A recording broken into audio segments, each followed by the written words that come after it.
خبر شامل کرتے ہیں سیالکوٹ سے۔ بیورو چیف مہر علیزہ کی رپورٹ کے مطابق سیالکوٹ سے منشیات فروشوں کے خلاف گھیرا تنگ، متعدد منشیات فروش گرفتار، اہلیان علاقہ کا خراج تحسین۔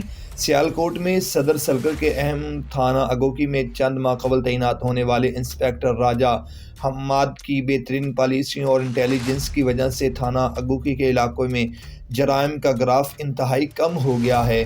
ایس ایچ او اگوکی راجہ حماد کا کہنا تھا کہ تھانہ اگوکی کے حدود میں کسی کو بھی قانون ہاتھ میں لینے کی اجازت نہیں دی جائے گی۔ منشیات فروش معاشرے کا ناسور ہیں، ان سے آنی ہاتھوں سے نمٹا جائے گا۔